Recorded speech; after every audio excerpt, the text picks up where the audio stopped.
یہ بھی قبول ہے۔ جو روزہ رکھتا ہے وہ روزہ رکھے، جو نوافل پڑھ سکتا ہے وہ نوافل پڑھے، جو تلاوت اذکار درود تسبیحات پڑھ سکتا ہو وہ یہ پڑھے، جو آج لنگر دے سکتا ہو وہ یہ دے دے، جو توفیق ہو دے دو۔ سب صورتیں جائز ہیں۔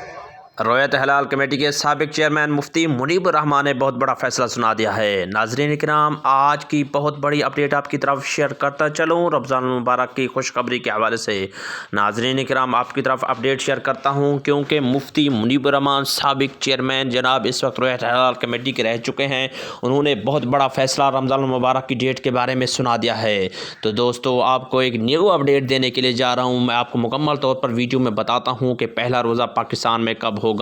تو جناب بہت بڑی خبریں آپ نے دیکھی ہوں گی، طرح طرح کی خبریں جناب اسی طرح پھیلتی جا رہی ہیں۔ ناظرین کرام، یہ ایک اتھینٹک خبر ہے، آپ کی طرف شیئر کرتا چلوں۔ مفتی منیب الرحمان صاحب نے فیصلہ سنا دیا ہے اور مولانا عبدالخبیر آزاد رویت ہلال کمیٹی کے اس وقت سابق چیئرمین، اس وقت جو ہیں چیئرمین ہیں، تو وہ بھی انہوں نے فیصلہ سنا دیا ہے۔ تو جناب آج کی کنفرم خبر کے مطابق جو انہوں نے فیصلہ سنایا ہے کہ اس وقت جناب سعودی عرب میں پہلا روزہ کل کو ہونے جا رہا ہے، لیکن پاکستان میں جو پہلا روزہ ہے سوار نہیں ہوگا بلکہ منگل کو ہونا ہے، کیونکہ جناب کل کو مطلب بالکل ابر آلود نہیں ہوگا، صاف دکھائی دے گا۔ تو اس وجہ سے رمضان المبارک کا پہلا روزہ پاکستان میں پرسوں ہوگا، جبکہ سعودی عرب اور دیگر ممالک میں کل روزہ ہونے کا بالکل چانسز ہیں۔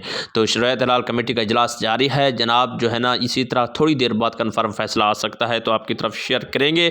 تو ویڈیو اچھی لگے تو مزید لائک کریں، سبسکرائب کریں ہمارے چینل پر، اسی طرح کی مزید اپڈیٹ کے لیے ہمارے ساتھ ساتھ اپنے میزبان محمد جنید کو دیجیے اجازت۔ اللہ نگہبان۔